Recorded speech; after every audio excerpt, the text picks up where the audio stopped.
Isang mapagpalayang araw po sa inyo. Sa pagpapatuloy po ng ating pagbibigay ng kaalaman ukol sa barel, no? So, tatalakayin po natin ngayon yung tinatawag na cardinal rules on gun safety. Nung mga nakaraang video po, natalakay po natin yung 4 fundamental rules on gun safety. Subalit bago po ang lahat, no? Shout out po muna kay Grefil Joey. Okay po. So shout out din kay Aduka QC TV, no? So siya po ay nag-message sa atin, pa-shout out po sir sa lahat ng SG, no? Ito po yung message niya. Sa lahat ng SG, sa lahat ng gwardiya, sa Pure Gold, no? Lalong-lalo na po sa mga SG ng Pure Gold Batasan. Okay po. So shout out sa inyong lahat diyan. Base sa pakiusap ni Aduka QC TV, shout out sa mga Pure Gold, sa mga taga Pure Gold Batasan, at shout out din sa iyo, no? So ingat po tayong lahat at patuloy po tayong sumunod sa mga government or COVID protocols dahil tayo po ay nasa ilalim pa rin ng pandemya. Okay po. Sa pagpapatuloy ng ating talakayan, no? So dun sa huling dalawang video na in-upload natin, yan po ay tungkol sa gun safety, no? Yung 4 fundamental rules on gun safety, at nag-upload din po tayo rito ng loading and unloading of service firearms. No, ngayon naman po, bilang pagpapatuloy ng ating serye na yan tungkol sa paggamit ng barel o pag-iingat, no? Patuloy na pag-iingat sa paggamit ng barel. Ito tatalakayin natin yung tinatawag na cardinal rules of gun safety. Actually, nung araw po, no, nung tayo po ay nagsisimula pa lang sa ganitong profesyon, no, ang itinuturo po sa mga security training center yung cardinal rules of gun safety. Ito po ay 13 rules, no? So 13 rules po ito. Ito po yung unang mga na-formulate, no, with regard dun sa kaukulang pag-iingat, no, sa paghawak o paggamit ng baril. Ito po yung una bago po humantong dun sa tinatawag na 4 fundamental rules of gun safety. Anyway, for the purposes of discussion, tatalakayin po natin ito, no? Sa ngayon po kasi talagang yung 4 fundamental rules, yun yung talagang pinagbabatayan. Pero para din po sa kaalaman ng lahat, bago po humantong doon sa tinatawag na 4 fundamental rules, merong naunang itinuturo sa mga security training center. Ito po yung cardinal rules of gun safety. Okay po. So number 1, ito nandun din to sa 4 fundamental rules, no? Treat any gun as a loaded gun. Okay po. Do not toy with your firearm. So hindi natin pwedeng paglaruan yan. Dapat po pag may baril, itrato natin yan na may bala. Kahit na sinabi ng kapalitan mo na wala yung bala. Okay? Remember that what you are carrying is a deadly weapon. Diba? Capable of killing. And it has been said several times in the past that an empty gun kills a man. Diba? So kaya wag po nating paglaruan ng barel, no? Treat any gun as a loaded gun. Okay? Do not form the habit of squeezing the trigger, no? Unless you have verified with your own eyes that the chamber is empty, no? Pero sa totoo lang po, kaya nga sabi treat every gun as a loaded gun, ay talagang dapat, no? So wag tayong maging, may mga gwardiya minsan, no, trigger happy, di ba? So hindi muna tinitingnan. Well, sa proper turnover, obligado namang kalabitin 'yon para makita mo yung mekanismo ng baril. Pero siguraduhin mo na walang bala talaga yan. Lalo na kung ang baril na hinahawakan nyo ay kalibre 38, no? So basic kasi yung ano niyan, yung napaka-manual nung mekanismo niyan, di ba? So dinemonstrate natin 'yan doon sa sa nakaraang video natin kung paano mag-turnover, no? Okay, number 2. Do not mix alcohol with gunpowder. Nung tayo po ay nag-i-interview, pag tayo po ay nag-i-interview sa mga aplikante, especially yung mga bagong aplikante sa ganitong klaseng profession, pagka sinabi ko paliwanag niyan, do not mix alcohol with gunpowder, ipinapaliwanag nila ng literal, no? Na huwag paghaluin ng pulbura at bala. Hindi po ganun yon. Ang ibig sabihin po niyan, kung ang isang gwardiya ay nakainom, no? Hindi po dapat na pinapahawak ng barel. At di ba nga sa una pa lang, no, ang isang detachment commander o ang isang security officer, no, ang isang immediate superior, o kung ang immediate superior natin, no, napansin na yung tao niya o tayo mismo ay nakainom, may karapatan sila na tayo ay i-deny duty, no? Huwag pa-dutyhin. Kasi nga in relation dito, no, do not mix alcohol with gunpowder. When you are drunk, do not carry firearm or do not employ the use of firearm after you have a drinking spree. Di ba? Oh. So, di ba dun sa may nakalagay dun sa Code of Conduct yata yan, no? He shall not drink any intoxicating liquors, no, immediately before and during his tour of duty. So that is in relation dito, no? Do not mix alcohol with gunpowder. Maging tayo man kung wala tayo sa duty o nakainom, kung tayo po ay may baril sa bahay, huwag po nating hawakan dahil na tayo nakainom. Di ba? Okay po? Number 3, do not shoot at soft surfaces like water and hard surfaces like cement walls or cement floors. Diba? There is a possibility that the bullet will not penetrate. No? Ito yung tinatawag na posibleng mag-ricochet o mag-bounce back. Diba? Yung bala. At pagka nag-ricochet yan, nag-bounce back yan, pwede yang tumama sa kung saan. Okay po? Naalala nyo po nung tayo po'y bata, no? Especially kung tayo po ay nakatira o naglalaro malapit sa ilog o dagat, no?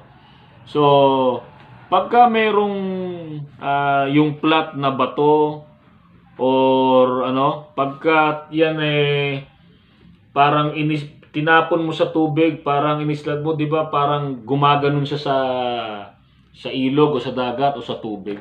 Di ba? So, yun yung ricochet. Tandaan nyo, yung bala ng baril, hindi siya, especially dyan sa 38, no, hindi siya masyadong pointed, no? At meron diyang kinalaman yung velocity, no, ng bullet, ng bala. So, pag yan tumama sa isang malambot, no, o especially yung mga makikinis na bagay, so posible yung slant, mag-ricochet, no, tumama sa kung kanino o sa kung saan, di ba? So, kaya yan, no, do not shoot at soft surfaces like water and hard surfaces like cement walls or cement floors. Di ba? So, may posibilidad na mag-bounce back or mag-ricochet yung bala at tumama sa sino mang inosenteng tao. So, yun po yung natin. Okay? So, shoot. Number 4, shoot at the target and do not point the gun elsewhere except the target. Di ba? So, nobody wants to be in the line of fire. Tandaan niya, no? Kaya nga pag may mga pumuputok, medyo critical tayo. Hindi tayo masyadong, di ba, hanggat maaari, ayaw natin umano ron sa eksena, no? Make sure that the muzzle of the gun is pointed towards the sky or towards the ground after firing. Basically, ito pong provision na to, doon sa 4 fundamental rules, ang sinasabi natin dito, point the gun in a safe direction. Diba? Yun lang yon. So, kaya binuod yan. Itong cardinal rules na to, binuod yan sa 4 fundamental rules. Kasi basically, kung maririnig nyo, no, mapag-aaralan nyo, itong cardinal rules of gun safety, pag natapos natin tumamaya, di ba? So, pwede mo siyang i-summarize, no? Na yun nga, yung 4 fundamental rules, yun na yun eh.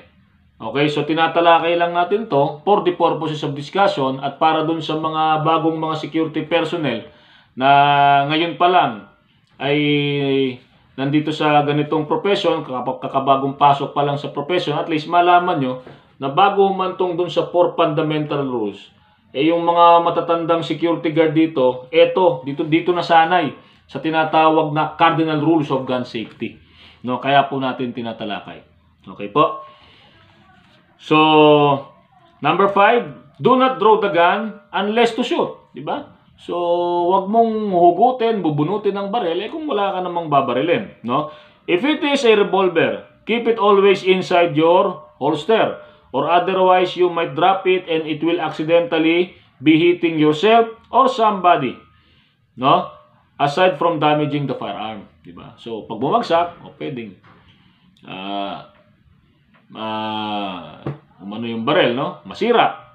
At the same time, kung yan full load, no? Ang 38 po revolver nasa 6. Kung yan kung yung chamber na yan, yung bola pinuno mo ng bala, edi paano na?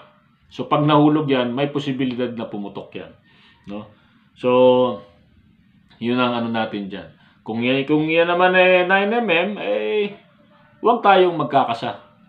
No? At siguraduhin natin na walang bala ron sa chamber. No? Tinuro na rin natin yan dun sa loading and unloading. Okay? If you want to do target shooting, this is number 6, no? If you want to do target shooting, do it inside a firing range, no? Under control, condition, and supervision of a firing range officer, no?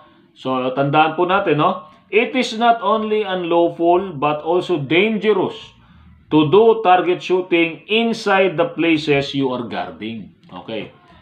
Ito po ay paalala natin doon sa mga gwardiya na nagjo-duty sa mga vacant lot, no? Yung mga property na mga vacant property o vacant lots, no? So, kahit kayo ay nasa bakanting lote, hindi kayo pwede mag-conduct ng sarili nyo. Maglalagay kayo ng lata para kayong yung mga pelikula nila FPJ, Jun Aristorenas nung araw, no? Dito lapid, di ba? Naglalagay ng mga lata dyan, tapos babarilin. So, hindi na po uso ngayon yun, no? At bawal po yun. Yun po ay mahigpit na ipinagbabawal ng batas. Kung tayo po ay mag-iensayo, gawin po natin yan doon sa mga accredited, no? Na mga target shooting range, no? Marami naman pong naglipanan na ngayon yan. So, may mga membership diyan, no? May mga membership enrollment or pwede rin namang walk-in. So, mag-inquire lang po tayo. Kahit sa mga social media, meron po niyan. Okay po? So, unload the gun when giving it to somebody. Always, no? During the turnover, whether ang iti-turnover mo, revolver, 9mm, or shotgun, siguraduhin natin na yan ay walang bala. At kahit yan sinabi na sa yung walang bala, ikaw mismo na tumanggap niyan, nag-receive niyan, dapat i-check mo pa rin, no? Na talagang yan ay walang bala. So, tinalakay na rin natin yan doon sa mga nauna nating video, no? Loading and unloading. The gun might drop and fire and you might hit yourself or somebody elsewhere. Always empty the gun during turnover from the outgoing to the incoming guards for accounting of ammunitions and inspections of firearm.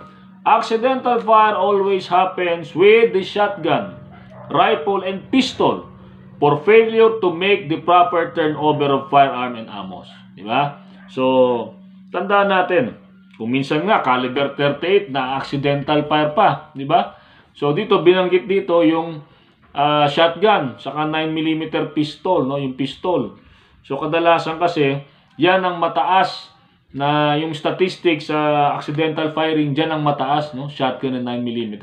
Kaya nga sa kagustuhan nating magbahagi ng kaalaman para doon sa maayos na pag-turnover, loading, unloading, ginawa natin yung mga nakaraang video.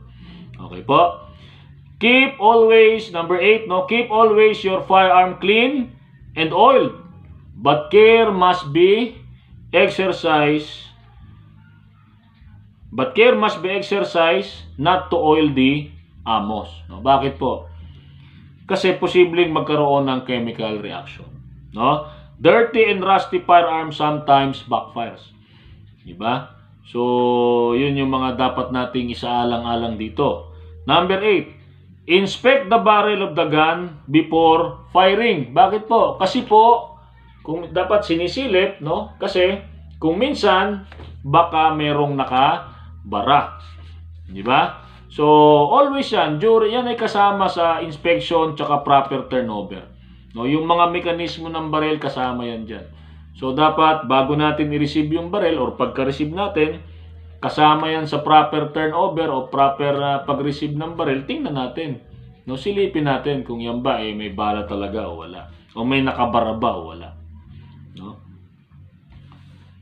So, number 10, do not lend or give your firearm to anyone. No? Even to your co-guard on off duty, no?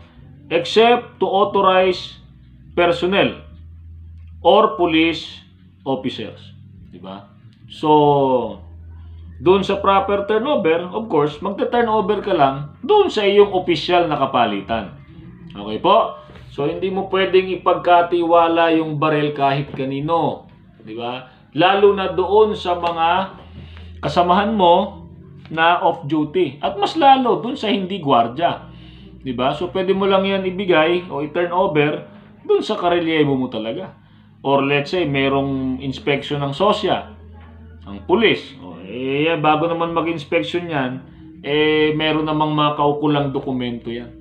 No? Okay, number 11. When the firearm is not in use, keep it in a safe and secure place out of reach of unauthorized persons. No, ito, mga paalala na lang to. Na let's say kung may baril kayo sa bahay, siguraduhin yung malayo o hindi accessible doon sa mga kasama nyo sa bahay na walang proper training. O dahil yan naman personal mong pag-aari, ingatan mo at itago mo ng maayos. At hindi accessible sa kahit na kanino. Okay? May mga sinasabi nga, 'di ba? Kasabihan, you might be killed by your own firearm, 'di ba? So dapat kung yan tandaan nyo, bago kayo makabili ng baril, katakot-takot na documentation 'yan, no? So magnyunyuro kayo, no? Yung LTAP na tinatawag, no? Kukuha kayo niyan. Number 12. Do not load or unload your firearm in the presence of or in the midst of a crowd, di ba? So lalo na po kung naka-duty kayo sa mga mall, supermarket, di ba? So sa mga matataong lugar, mga public places, parks, no? Mga leisure parks, di ba? Maraming tao. So, tandaan po natin, yung pagpapalitan ng baril o pag-turnover ng baril, dapat gawin natin discreetly o doon sa remote na area, yung wala masyadong tao. At sabi ko nga, no, yung iba dyan, naglalagay ng parang lata na merong bowl na, o lata na merong buhangin, doon sila nag-turnover. So, bakit to hindi pwede sa maraming tao? Well, basically, para iwas aksidente po, no? Delikado po kasi, no? Kahit na nga, minsan narinig nyo o nababalitaan nyo sa TV, balita, mga news, no? So, minsan, mga talagang trained personnel, no? Talagang minsan nagkakaroon pa ng problema. Okay po? Report at once, number 13, no? Lastly, no? Report at once to the office whatever defects found on your firearm and the person responsible for the defect. Ito po, naka sa ilalim to dun sa proper turnover, no? Defective firearm is open because of accidental firing. So, during the proper turnover, no, siguraduhin po natin na kasama sa chine-check natin diyan ay yung mekanismo ng baril. Kung tama ba, ibig sabihin kung wala ba kayong napapansing sira dun sa mekanismo, di ba? Kaya nga ang advice natin, kung yan ay caliber 38, no? Pag receive mo ng baril, receive mo yung bala, huwag mo munang lagyan ng bala, i-check mong maigi, no? Ibalik mo yung bola, kalabatin mo ng mga 2-3 beses, no? Para maobserbahan mo yung mekanismo. Okay? So, yan po yung cardinal rules of gun safety, no? 13 cardinal rules of gun safety. So, yan po. Kung pag-aaralan nyo yung cardinal rules of gun safety na yan, mabubuod mo nga yan dun sa tinatawag na 4 fundamental rules of gun safety. Okay? So, yung 13 na po na to ay sinamarize po, kinompress, at yung diwa po nito ay nandun sa tinatawag na 4 fundamental rules of gun safety na tinalakay po natin kamakailan lamang. Okay? So, yan po ay for the purposes of discussion at dun sa mga bagong gwardiya, mga bagong empleyado ng security profession, no? This is for the purpose of familiarity, no? Na bago po nagkaroon ng 4 fundamental rules, yung mga matatanda na sa serbisyo, sa security profession, alam niyo po yan na ang pinamemorize po sa atin at pinapag-aralan po natin nung araw ay yung tinatawag na cardinal rules of gun safety. Okay po? So muli, maraming salamat po sa inyong lahat sa patuloy na panonood. Dun po sa mga subscribers, palawakin pa po natin yung pwedeng maabot ng channel na ito para po marami tayong mga matulungan na security personnel, no? Tayo po ay naniniwala na pagka naibahagi natin sa ating mga gwardiya yung tamang kaalaman sa ating industriya at sa ating profesyon, makakapagtrabaho po sila ng maayos. Okay po? So, panatilihin po natin ng seguridad at patuloy tayong mag-ingat, no? Maraming salamat po. Stay safe, be alert, and be aware.